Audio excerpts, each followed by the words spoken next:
Do you have low T, shooting low on your target? We're here to address that issue. It's one of the most common things that we see when we put on a class, people shooting low. And I bet in the past you've been told it's because of anticipation or because of how you're manipulating the trigger. We're here to debunk that today and break down why you're having this issue. Let's get into it.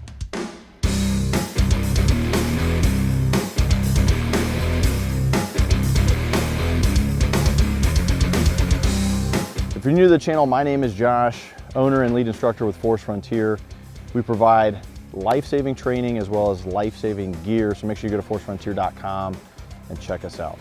Now for today's video, we really want to deep dive and break down why you are shooting low. Low left a lot of times as a right-handed shooter, low right as a left-handed shooter. And although we've talked about this topic quite a bit in relation to shooting the pistol and some of the other drills that we've shown, today I want to break down a strategy for you to knock off this habit and so you can get good effective hits, consistent dot picture on the target on those follow-up shots. The first thing I want to talk about is grabbing the pistol. So when we snatch this thing out of the holster, one thing that I want you to try is to try to put pressure on the front of the frame and on the rear. So I flagged this some out of the way because it's not going to do me any good in terms of recoil management. I don't need to place it along the slide unless I want to. This thing can place wherever you feel comfortable. But the main thing I want to focus on is putting pressure on the front of the gun and on the rear of the gun with my dominant hand. Now we've talked a lot about support hand pressure onto the gun, finger to palm pressure, raising the gun up into view.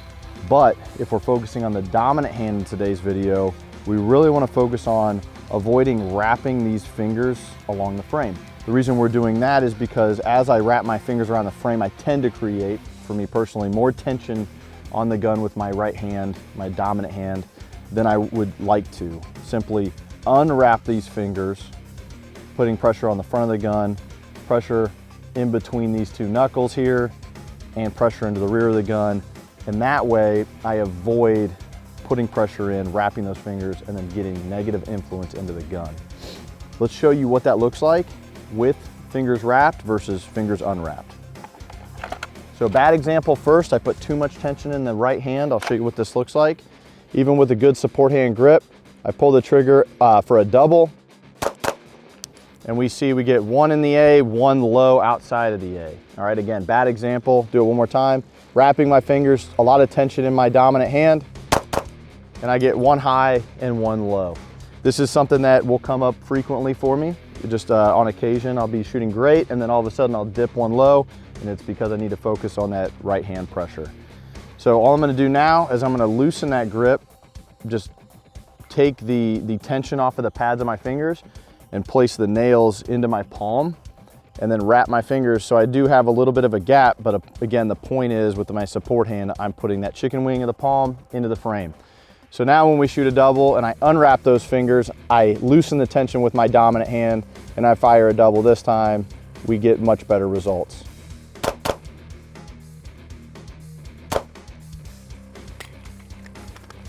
Try that one more time. And despite being at about 8-9 yards, still staying on top of each other, predictable sight picture. That dot lands right back where I'm looking and it hits where I intend to hit. Now this has been an absolute revelation for me. I don't know if other people teach this, but it was just something, self-discovery for me, practicing. This is what works for me.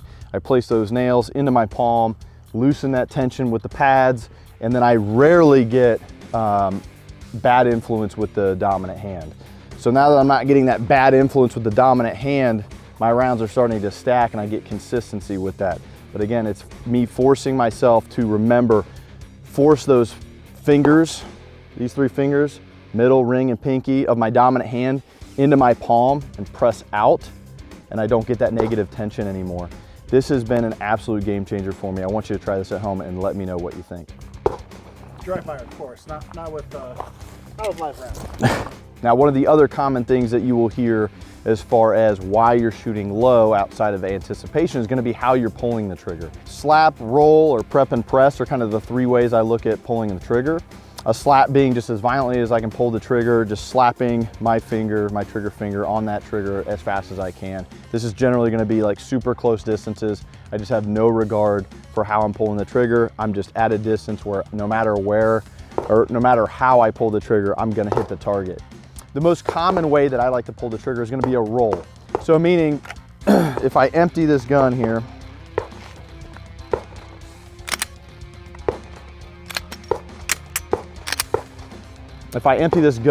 and I have Jake actually step around to the other side for me, sorry. A slap is gonna be like this. Just outside the trigger guard, I come in and just slap the trigger, slap, slap, slap, slap, slap.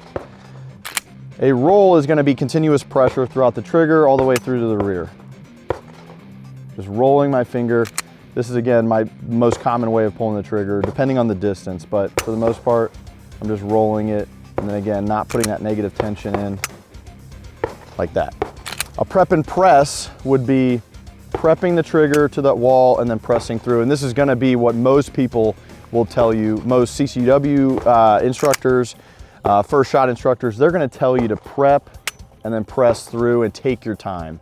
I think this is a bad way to train for the most part, especially when we're talking about defensive shootings. So prep and press I use, but when I'm really trying to hit like a head box hit or something at distance where I need to be really careful, I'll prep. But again, most commonly, people will still create that tension on that prep, and then they create that tension with that trigger pull, and then they start to dip it low. This becomes very apparent to me when I'm shooting one-handed. So when I'm shooting one-handed, I really have to tell myself, pull all the way through to the rear so that I avoid that negative tension, because you'll prep, and then let the gun surprise you, as you'll commonly hear, and then that tension builds, and then I start to dip at low. So to avoid that, I simply roll that trigger and I get a much better result, especially shooting one-handed. So let me show you that real quick. Shooting one-handed is a great way to test this theory. Again, tension a little bit in our pinky here, but if I start to prep and I wrap my fingers like you can see here, I create that tension, and then I shoot low left into that A box. All right, I want to avoid that just by simply loosening my pads off, and then if I shoot continuous shots, and I roll that trigger, just using my trigger finger, rolling that trigger each time, continuous pressure through, I get much less low left shots with that. When I'm giving you bad examples, we're hitting low consistently, low left, and for the most part, if we put a line down the center here, most of these are gonna be low left because I'm a right-handed shooter. We create that tension and we start to dip that pistol. So don't think of it so much as I'm anticipating or I'm doing something with the trigger. It rarely matters what you're doing with the trigger unless we're shooting a very small target or something at extreme distances. If you are within pistol distances, and I would say that's anything from, for the most part, 20, 25 yards and in this case shooting from about 8, 9 yards, does not matter how I pull the trigger for the most part, as long as I remember the principles of not wrapping my pads around the gun, good tension with the support hand, and then rolling that trigger, just simply continuous pressure all the way through. I rarely find myself dipping those rounds low. It's not about anticipation. It's not about how you pull the trigger. It's about tension. So if you can loosen that tension with your dominant hand, I guarantee you're gonna see results out on the range. Guys, if you found this information useful, please give us a like. You wanna see more content like this, subscribe to the channel. And with that, it's Josh signing off. We'll see you on the next video.